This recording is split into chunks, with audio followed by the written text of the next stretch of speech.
The hidden Jewish sect predicted Jesus' first coming to the weak. In 538 BC, the angel Gabriel gave the prophet Daniel a number, 173,880 days. A countdown to the exact week the Messiah would arrive in Jerusalem. One Jewish community did the math. They were standing on the road on the right day. They are called the Essenes. End of time. This video covers three things. The math, how a prophecy delivered in Babylon 5 centuries before Christ landed, to the week on a Sunday in April of the year 32. The three Jewish sects who heard the countdown, and the one that did not appear in the Gospels, but may have been the most prophetically aware community in the first century.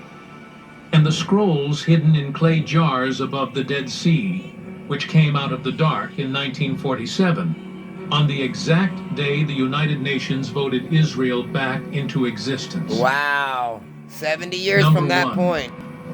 Three groups. In the first century, Judaism was not one thing. It was three things. And those three things did not like each other. You have to understand the world Daniel 9 was being read in before you can understand who was counting. The Pharisees. The lay scholars, not priests, teachers.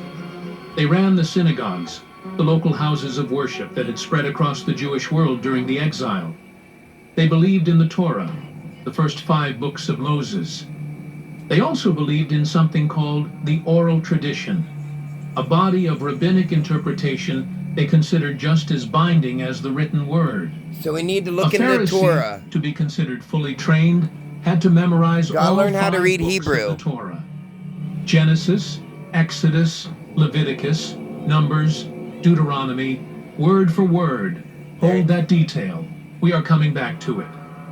When you read the Gospels and you see Jesus arguing with religious leaders, 9 times out of 10, that is who he is arguing with.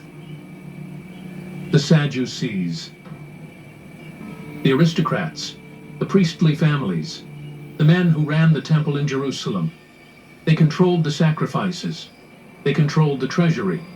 They controlled the political negotiations with Rome. They only accepted the written Torah. Satan They worshippers. rejected the oral tradition the Pharisees were so devoted to. They were rich. They were powerful. They weren't. They were cozy. They with the thought they empire. were rich. The Essenes. Thought they were The third powerful. The group mentioned in the Jesus writings of is true Josephus, power. the Jewish historian who served as a Roman general in the That War of leads to the 66 Father. to 70 AAD. Right The in. group mentioned by Philo of Alexandria, the Jewish philosopher writing in Egypt around the same time. The group Pliny the Elder, the Roman naturalist, wrote about in his Natural History, locating their settlement on the western shore of the Dead Sea. 3 independent first-century sources, none of them Christian, all describing the same community. Wow. Here is what should make you pay attention. The Pharisees are named in the Gospels. The Sadducees are named in the Gospels.